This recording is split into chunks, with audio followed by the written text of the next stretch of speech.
He failed the test and was fired, but the new CEO was his secret son. Stories. Have you ever truly wondered if the people you trust, the institutions you dedicate your life to, would still value you, still show you kindness, if you lost everything tomorrow? Have you ever truly wondered if the people you trust, the institutions you dedicate your life to, would still value you, still show you kindness, if you lost everything tomorrow? Have you ever truly wondered if the people you trust, the institutions you dedicate your life to, would still value you, still show you kindness, if you lost everything tomorrow? I decided not to wait to find out. I became a seemingly helpless old man to learn the truth about my own company, and the truth, as it so often does, was shocking.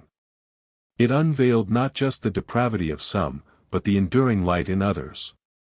Why would a man with hundreds of millions, the founder of a global enterprise, pretend to be a technologically inept, aging applicant for a basic administrative support role? The question itself sounds like the premise of a bad corporate drama, doesn't it? But for me, Elias Thorne, founder of Thorne Tech, a company built on the revolutionary promise of sustainable energy and ethical innovation, it was a vital, desperate necessity. For years, I had poured my lifeblood into Thorne Tech, nurturing it from a humble garage startup into what I genuinely believed was a beacon of progress. My vision was crystalline clear: profit through purpose, success tempered by empathy, and innovation guided by integrity. I believed deeply in my employees, I believed implicitly in our mission to change the world for the better, and I believed that a company, much like an extended family, should genuinely care for its own, especially those who had given their prime years to its growth. In those early days, Thorne Tech was more than just a company, it was a crusade.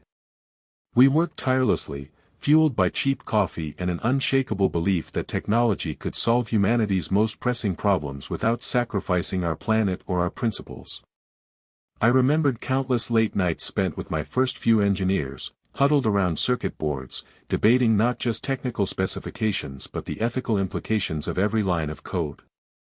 Our hiring process then was rigorous, yes, but it sought out character and passion above all else. We celebrated milestones with potlucks and spontaneous brainstorming sessions that felt more like lively debates among friends. I had known every employee by name, their families, their dreams. We had an open-door policy that meant exactly that. My office was always accessible, a place for honest conversation, not just formal reports. I championed mentorship programs, extended paternity and maternity leave long before it was fashionable, and built state-of-the-art wellness centers, convinced that a healthy, happy employee was a productive, loyal one. Thorne Tech was my magnum opus, a living testament to my belief that capitalism could have a conscience. However, after I had stepped back from the day-to-day operations, entrusting my legacy to a new generation of executives, a subtle, insidious shift began. At first, it was just whispers carried on the wind, a hushed comment from a former colleague at a charity gala, a vague concern voiced by a departing mid-level manager I'd known for years.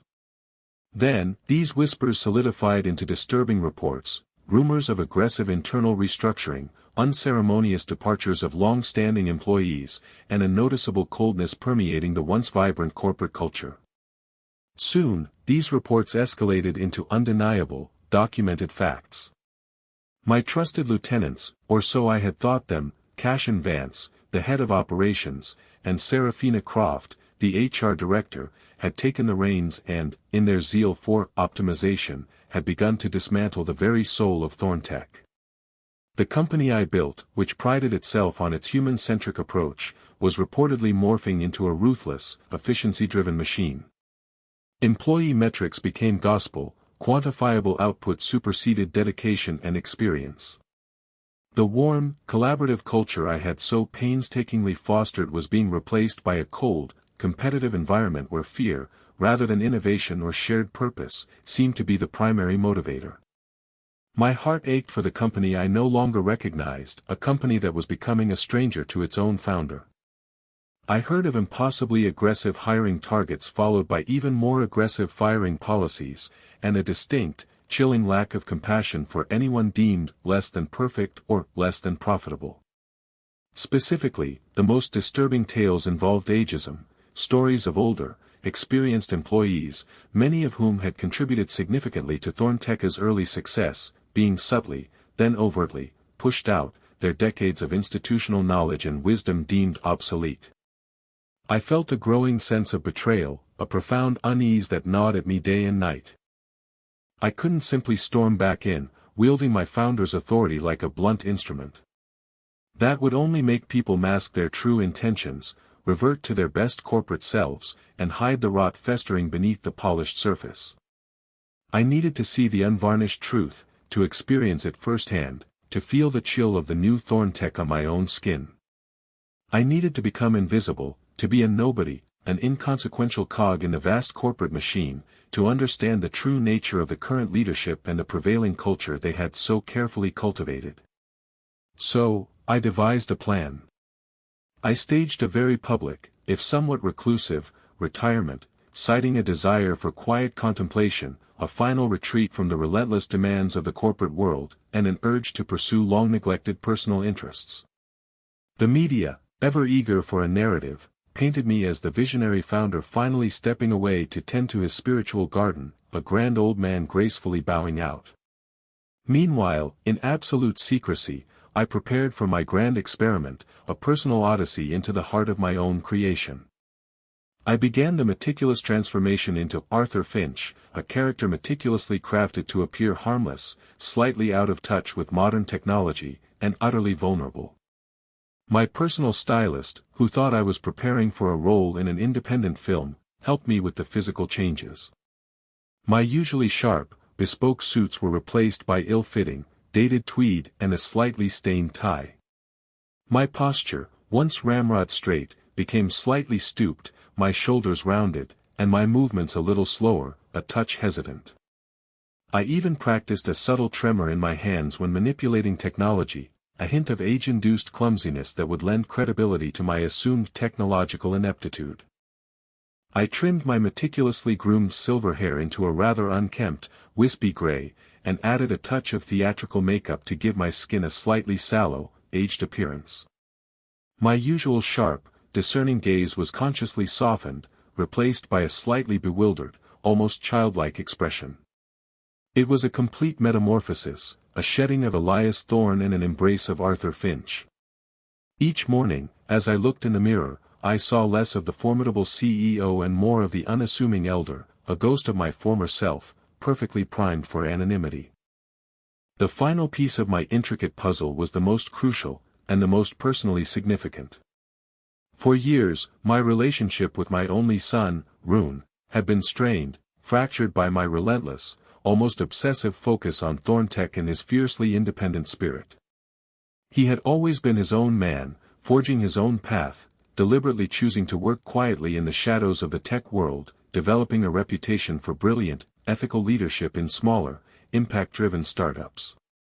He was everything I hoped Thorntech would remain, innovative, principled, and deeply committed to positive change.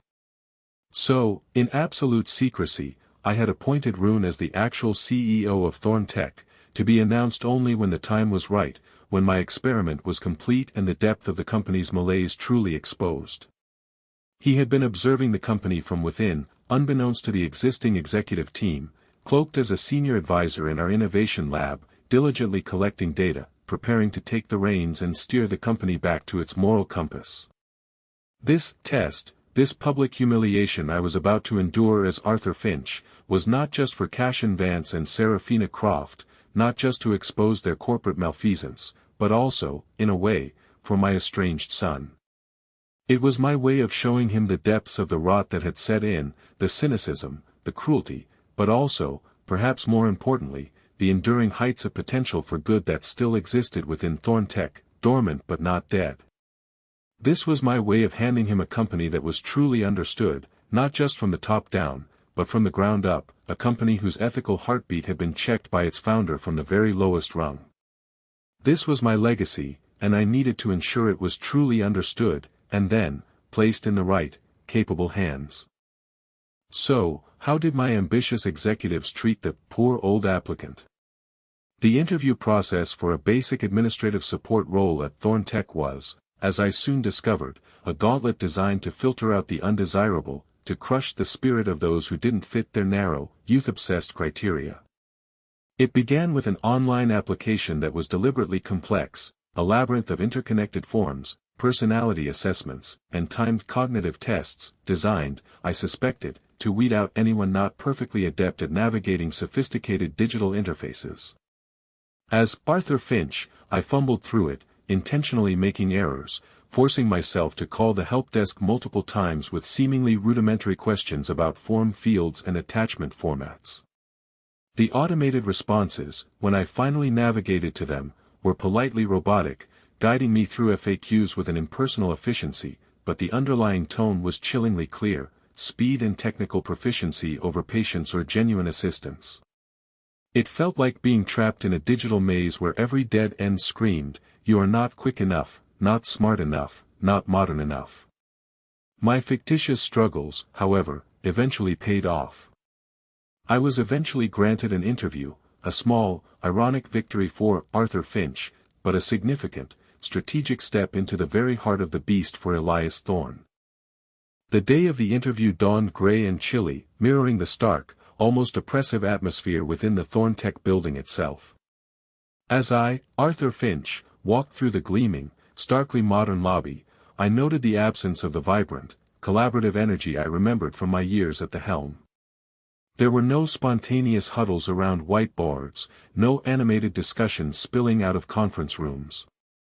Instead, there was a hushed, almost sterile silence, punctuated only by the occasional sharp click of a keyboard or the muted, almost apologetic ring of a phone. Employees moved with a purposeful, almost hurried gait, their expressions largely neutral, devoid of the spark of engagement I once fostered. It felt less like an innovative tech hub and more like a high-tech monastery, or perhaps, a well-oiled, silently humming factory. My appointment was with Cashin Vance, the head of operations, and Serafina Croft, the HR director. Their reputations, I had learned through Rune's discreet observations and my own network, preceded them. Cashin, a man in his early 40s, was known for his ruthless efficiency, his unwavering belief in metrics above all else, and a cold disdain for anything that couldn't be quantified on a spreadsheet. Serafina, equally dismissive of human nuance, was the architect of the new, stringent hiring and firing policies, a woman who seemed to embody protocol over person, her every move calculated to enforce strict adherence to the new, unforgiving corporate dogma. I was led into a cold, minimalist interview room.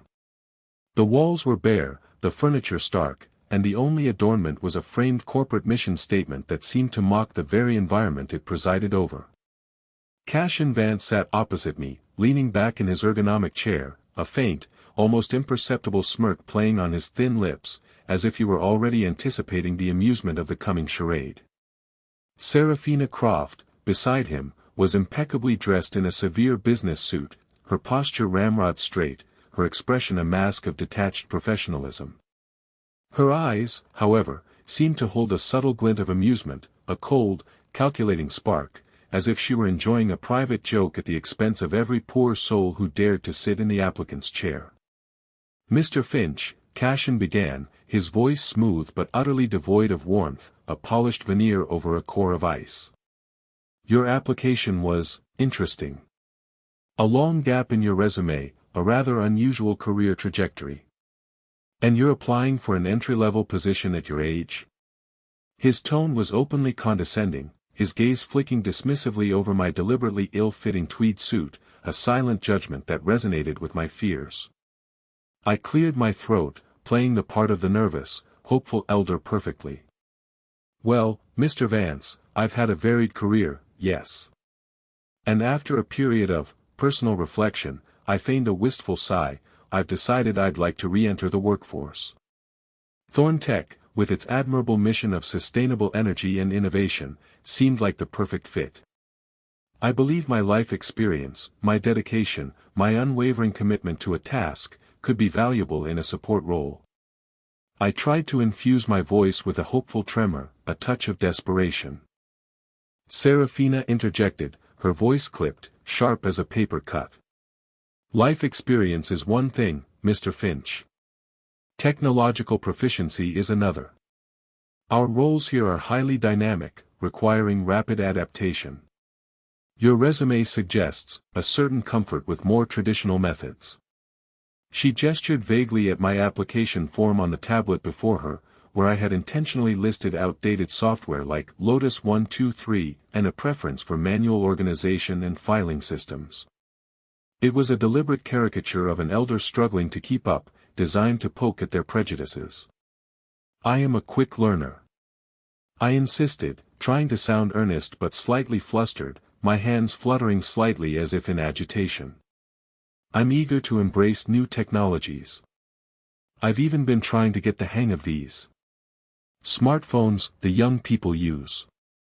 I feigned a chuckle, a little too loud, a little too forced, hoping to appear endearing in my awkwardness. Cashin scoffed openly, a short, sharp expulsion of air that conveyed utter contempt. Mr. Finch, let's be frank. This isn't a charity. We need people who can hit the ground running, not those who need a prolonged tutorial on how to use a basic spreadsheet or navigate a cloud-based document system. Time is money, as they say, and we operate on tight margins and even tighter deadlines. He exchanged a knowing glance with Serafina, who offered a thin, almost imperceptible smile, a shared moment of professional cruelty. Their collective disdain was palpable, a chilling confirmation of my deepest fears about the erosion of Thornteka's founding principles. They subjected me to a barrage of questions, not about my potential, my ability to learn, or my character, but relentlessly about my perceived limitations. Can you handle high-pressure situations, Mr. Finch? Our deadlines are unforgiving, our pace relentless. Are you comfortable with a fast-paced, fluid environment where priorities shift by the hour? Do you anticipate any issues with prolonged screen time, given your age and potential for eye strain? Each question was laced with an unspoken, insidious implication, * you're too old for this. You're a liability. You're a drain on our resources, * it was a subtle but relentless assault designed to demoralize and dismiss. Then came the competency test. It wasn't a standard skills assessment, it was a deliberate exercise in humiliation, a rigged game designed to prove their preconceived notions. I was led to a desktop computer with a deliberately non-intuitive, customized interface, stripped of common shortcuts and functions, and asked to complete a series of basic administrative tasks, drafting a simple email, formatting a memo, locating a file in a convoluted directory structure. These were tasks I, Elias Thorne, could complete blindfolded in my true persona, having designed many of Thornteka's original operating systems. But as Arthur Finch, I stumbled spectacularly. The mouse seemed alien in my hand, my fingers fumbled on the keyboard, hitting wrong keys, and I constantly misclicked or got lost in menus, feigning genuine confusion. Cashin and Serafina watched from a short distance, their expressions a mixture of impatience, thinly veiled amusement, and a smug satisfaction. I could hear their hushed whispers, "He can barely find the on button," and "This is taking forever, we've wasted enough time." The words felt like daggers, twisting in my heart, not for Arthur Finch, who was merely a role I played, but for the company that allowed such cruelty, that fostered such a spirit of disdain. As I struggled, feigning increasing frustration with the unresponsive machine, a young man entered the room, carrying a stack of files that seemed almost too heavy for his slight frame. He was Kalen, a junior analyst I presumed, an idealistic-looking young man with earnest, slightly tired eyes and a perpetually rumpled appearance, as if he worked too hard but cared too much about what he did. He paused, seeing my struggle, the strained concentration on my face, and a flicker of genuine discomfort, almost an empathetic wince, crossed his face as he met the cold, assessing eyes of Cashin and Serafina. He quickly delivered the files to Cashin's desk and was about to leave when he hesitated, his gaze drawn back to my struggling form. "Excuse me," Kalen said softly, his voice barely above a whisper, almost a conspiratorial murmur, as if he feared being overheard. "Mr. Finch, did you perhaps click on the wrong icon? Sometimes the system can be a bit counterintuitive for new users, especially with this particular build." He didn't offer to help directly, knowing he was being watched, knowing the rules, but his tone was gentle, a stark contrast to the icy professionalism and thinly veiled contempt of the others. He looked away from his superiors, catching my eye briefly, a silent apology in his gaze for the unfairness I was enduring. It was a small gesture, easily missed by the indifferent, but to me, it was a beacon in the cold, corporate night. It was the first genuine spark of empathy, of human kindness, I had encountered in this new, rigid Thorntech. I feigned a confused nod, muttering, "Oh, perhaps, thank you, young man. It's all so very modern." I saw Cashin give Kalen a sharp, disapproving look, but Kalen merely bowed his head slightly and quickly exited, leaving me to my simulated struggle. After another agonizing 10 minutes, during which I continued to fail spectacularly, my hands trembling as I struggled to open a simple document, Serafina finally clapped her hands together, a sharp, decisive sound that echoed in the sterile room. "That will be all, Mr. Finch. We've seen enough." Her voice carried a tone of finality, an air of having wasted enough valuable corporate time on a lost cause. Cashin didn't even bother with pleasantries. "We'll be in touch," he said, clearly a formality, a thinly veiled dismissal. I knew Arthur Finch was being summarily fired, not hired. As I slowly gathered my things, deliberately fumbling with my briefcase, Kalen, passing by the open door on his way to another task, offered a quick, sympathetic nod, his eyes holding a silent acknowledgement of the unfairness I had just endured. It was a tiny act of kindness, a fleeting moment of human connection in a landscape of calculated indifference, but it resonated deeply within me. It confirmed that not all was lost, the true spirit of Thorntech, though buried, still flickered in the hearts of some. My experiment continued for another week, as I deliberately applied for other similar roles within Thorntech, using slight variations of the Arthur Finch persona. I endured the same demeaning treatment from different managers, each interview a carbon copy of the first in its coldness and dismissiveness. I witnessed countless other vulnerable candidates, not just older individuals, but also those with disabilities, or those whose resumes showed gaps due to family care or personal struggles, being dismissed with similar callousness. I saw a young single mother tearfully leaving an interview, and a veteran with a visible limp being brusquely told Thorntech wasn't equipped to handle special accommodations. I observed the pervasive culture of fear that permeated every level, from the hushed tones of the receptionists to the anxious expressions of the junior staff. I noted the absolute lack of respect for human dignity that had taken root, the way people were reduced to statistics, their lives and experiences rendered irrelevant in the face of efficiency metrics. Each dismissive glance, each condescending remark, each instance of deliberate obstruction, chipped away at the hope I had once held for the company, replacing it with a grim determination. Cashin and Serafina, however, remained the poster children for this new, heartless regime. Their smug satisfaction in rejecting Arthur Finch was a constant, bitter pill, a symbol of everything that had gone wrong. I knew, with absolute certainty, what I had to do. The time for observation was over, the time for action had arrived. But every game has an end, right? The climax of my elaborate charade was meticulously planned, designed to deliver maximum impact and expose the true characters of those who had corrupted my legacy.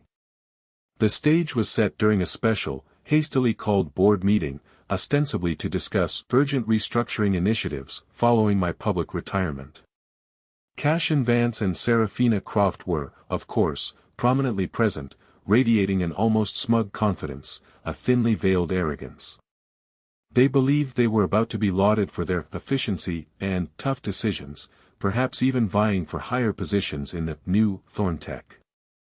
Little did they know, their carefully constructed world, built on the shifting sands of their ambition and my deception, was about to crumble into dust around them.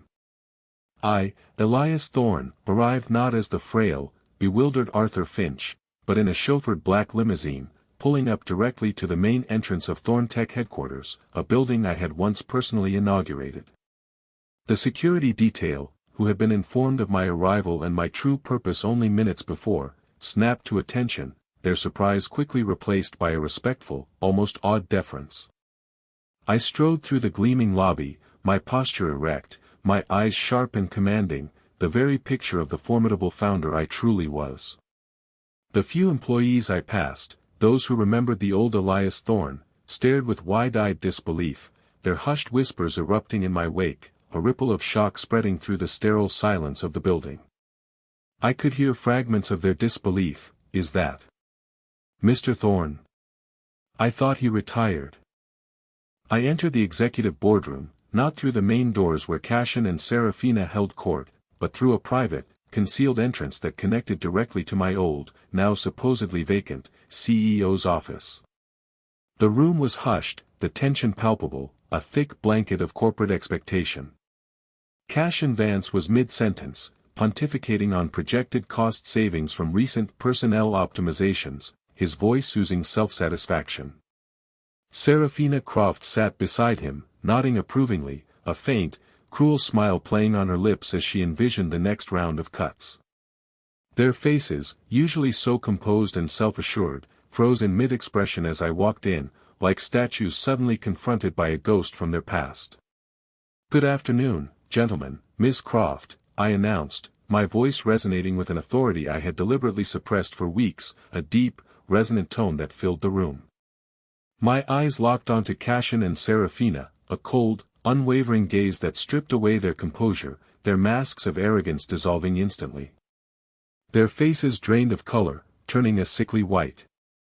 Serafina gasped, her hand flying to her mouth, a silent cry of shock and dawning horror. Cassian's jaw dropped, his smug confidence evaporating like mist under a harsh sun, leaving behind only raw, naked fear. The other board members, equally stunned, simply stared, unsure whether they were witnessing a mirage or a sudden, terrifying shift in reality. Elias, one of them, old Mr. Davies, a long-time, loyal board member, finally managed, his voice a bewildered whisper, as if he couldn't quite believe his eyes. "Indeed," I replied, my tone dry, devoid of emotion, as I moved to the head of the long mahogany table, my former seat, a throne I had temporarily abdicated. I placed a thick, leather-bound dossier on the polished surface with a decisive thud, the sound echoing like a gavel in the silence. "I believe we have some rather urgent matters to discuss, far more pressing than mere restructuring initiatives." My gaze swept over Cassian and Serafina, who now looked like cornered animals, trapped and exposed. "Mr. Vance, Ms. Croft," I continued, my voice steady, betraying none of the internal satisfaction I felt. "For the past few weeks, I have had the unique opportunity to observe Thorntech from a drastically different perspective. Not as its founder, not as its chairman, but as Arthur Finch, an aging, technologically inept applicant for a basic administrative support role." A ripple of profound shock went through the room, a collective intake of breath. Cassian stammered, his face twitching, "Arthur Finch? But, that's impossible. He was incompetent. A senile old man.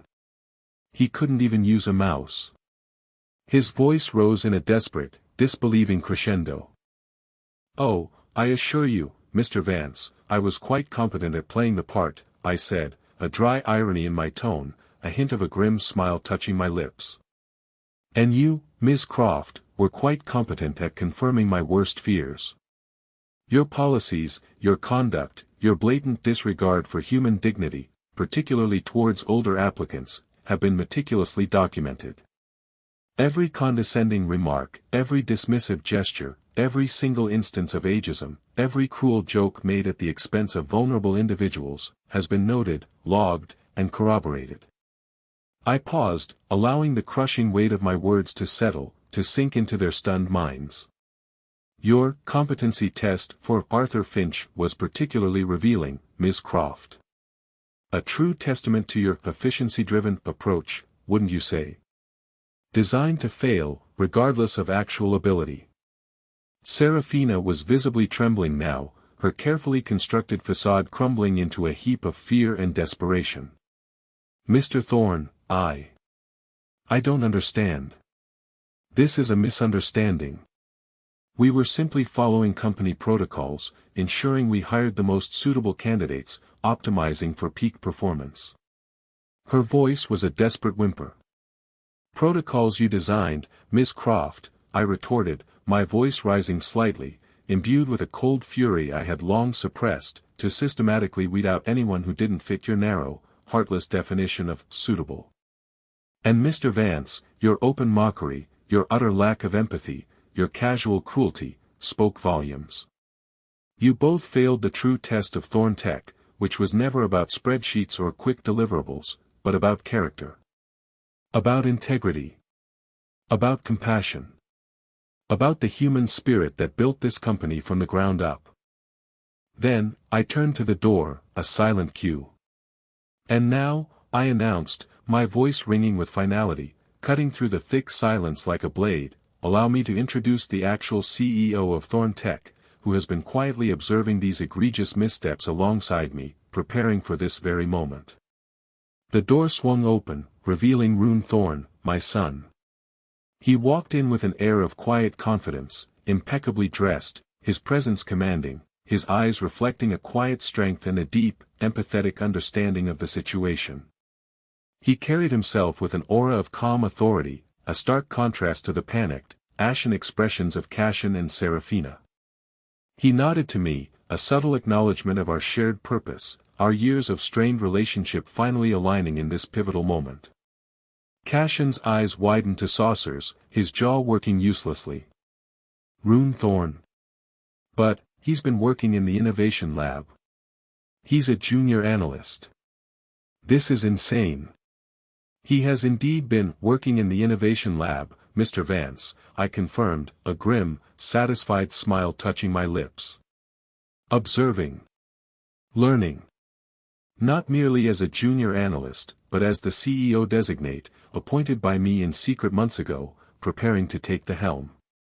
This entire test, this meticulously constructed charade, was designed to show him, and me, the true, unvarnished state of the company you both so ruthlessly transformed. It was an assessment of Thorntech's ethical compass, and I regret to say, Mr. Vance and Ms. Croft, that under your stewardship, it has veered wildly off course. My gaze was fixed on them, unyielding. You both spectacularly failed, not just in your duties, but in your humanity. The silence in the room was deafening, broken only by Seraphina's choked sob, a sound of utter defeat. Their carefully constructed power, their inflated sense of self-importance, had dissolved into dust. The immediate fallout was swift and decisively executed. Cassian Vance and Seraphina Croft, their faces pale with shock and denial, were escorted from the premises within the hour, their belongings gathered and packed by others, their access badges deactivated. The board, now fully understanding the depth of my deception and the true, ethical intent behind it, quickly moved to support Rune's immediate ascension to CEO. Their resignations were announced publicly within the day, carefully worded to cite irreconcilable differences in corporate philosophy, a gentle euphemism for their spectacular ethical failure. In truth, their professional reputations were irrevocably shattered. Cassian's relentless, cold pursuit of efficiency had led to a long trail of disgruntled former employees, many of whom now, emboldened by the news, began to speak out publicly. Seraphina's discriminatory policies were no longer mere whispers but a matter of detailed record, thanks to the meticulous documentation I had compiled as Arthur Finch. Their names, once symbols of aggressive corporate success, became synonymous with callousness and heartless management, and I heard whispers from my former colleagues in the industry that no reputable company would touch them with a 10-foot pole. Their meticulously built careers, their financial security, their professional standing, all dissolved into nothingness, leaving them to face the very future they had so eagerly and ruthlessly imposed on countless others. The poetic justice of it was not lost on me, it was, in its own way, a bitter satisfaction. But amidst the wreckage of their careers, a quiet, profound light began to shine. Kalen, the young junior analyst who had offered that fleeting moment of kindness to Arthur Finch, was summoned to my office the following morning. He entered nervously, clutching a worn tablet, his eyes wide with apprehension, a tremor in his hands. He clearly had no idea why he was there, perhaps fearing he was next to be optimized out of a job. Kalen, I began, my voice now devoid of the earlier sternness, replaced by a deep, genuine warmth. Do you remember an applicant named Arthur Finch? His brow furrowed in thought, then his eyes widened in recognition, a faint blush rising to his cheeks. Yes, sir. He was here for an administrative role. I remember him. He seemed like a good man, just a little overwhelmed by the technology.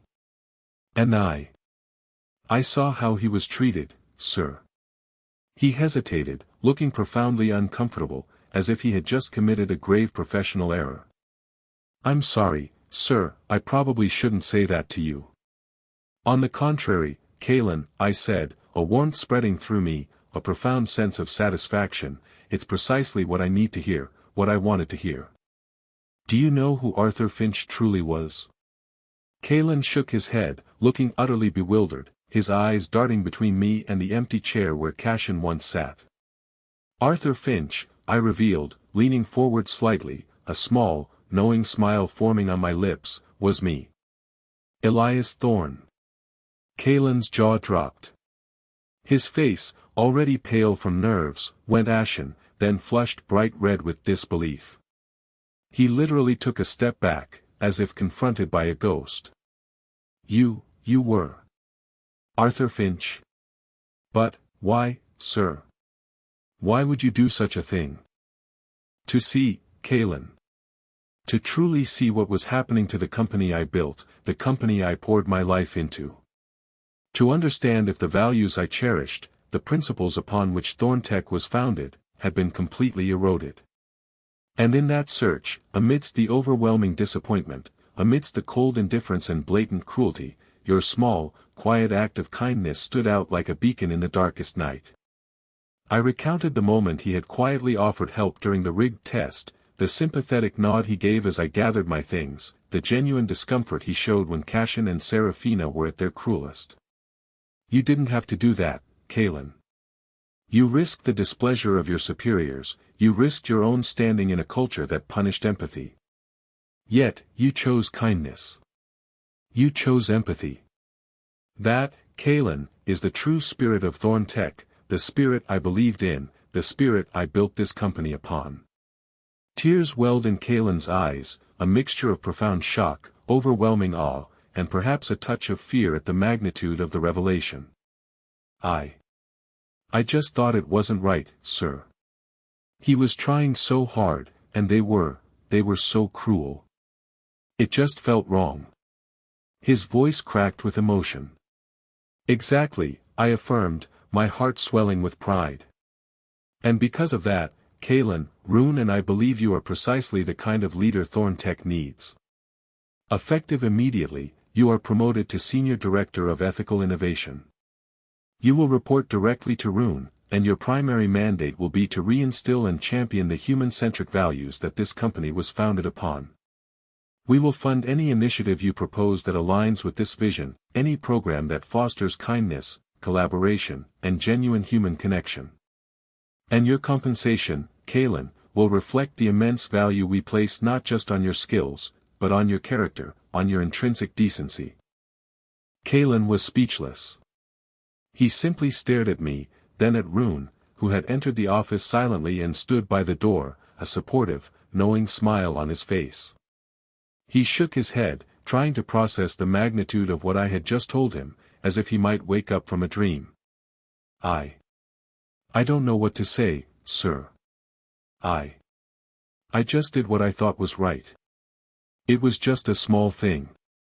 And that, Kalen, is everything, Rune added, stepping forward and extending a hand to him, his voice warm and sincere. Welcome to the real Thorntech, the one my father envisioned. Kalen, still in a daze, shook Rune's hand, his eyes shining with disbelief and overwhelming gratitude. His quiet act of compassion, performed when he believed he had nothing to gain, when he simply listened to his conscience, had opened the door to a future he could never have imagined, a future where his inherent goodness was not just valued, but championed. So what happened to them all? With Rune Thorne at the helm, Thorntech underwent a profound, almost miraculous transformation. He swiftly dismantled the ruthless, dehumanizing policies put in place by Cashin and Serafina, replacing them with initiatives focused on genuine employee well-being, robust professional development, and meaningful community engagement. Kalin, now the Senior Director of Ethical Innovation, thrived in his new, impactful role. He spearheaded programs that brought back the collaborative spirit, creating robust mentorship opportunities for older employees, retraining initiatives for those whose skills needed updating, implementing truly fair and transparent hiring practices, and fostering a culture where empathy was celebrated, not ridiculed. He even pushed for a compassion fund for employees facing personal crises, a stark contrast to the previous regime's cold calculations. The cold, sterile atmosphere of the company slowly began to thaw, replaced by a renewed sense of purpose, a vibrant hum of creativity, and a genuine camaraderie. Thorntech, once viewed with suspicion by the industry, began to regain its reputation as a leader not just in technology, but in corporate responsibility. The stock price, initially taking a minor dip from the executive shakeup as the market reacted to the uncertainty, quickly rebounded as investors recognized the long-term value of a company built on a foundation of integrity and human capital. The market understood that true innovation often flourishes in an environment of trust and respect, not fear. As for me, Elias Thorne, I finally found the peace of mind I had sought for so long. I continued to advise Rune, offering my experience and wisdom when needed, but my days of direct corporate oversight were truly, genuinely over. I spent my time nurturing new, ethical startups, investing in ventures that prioritized social impact alongside profit, and dedicating myself to philanthropic endeavors, knowing with absolute certainty that my legacy at Thorntech was not just secured, but purified. The company had been cleansed of the toxicity, and its heart, the very core of its values, had been restored, beating stronger and truer than ever before. The lesson I learned, one that resonates deeply within me to this day, is a profound one, echoing in my quiet moments of reflection. It's not about how much power you wield, or how much wealth you accumulate. It's about the fundamental decency that resides within us all. True character, genuine humanity, is not revealed when there's a reward or a penalty at stake, when everyone is watching and judging. It is revealed, unequivocally, in how we treat those who can do absolutely nothing for us, those who appear to be at their most vulnerable, at their lowest point. It is in those quiet, unobserved moments of kindness, those fleeting acts of empathy, that the true measure of a person is taken. I learned my lesson about human nature, a lesson I carry with me every day. Our channel is full of stories like this, narratives of deception and revelation, where the true colors of individuals are laid bare for all to see. Subscribe to our channel and turn on notifications so you don't miss our next story. Have you ever been surprised by someone's true colors, for better or for worse? Tell me your story in the comments below.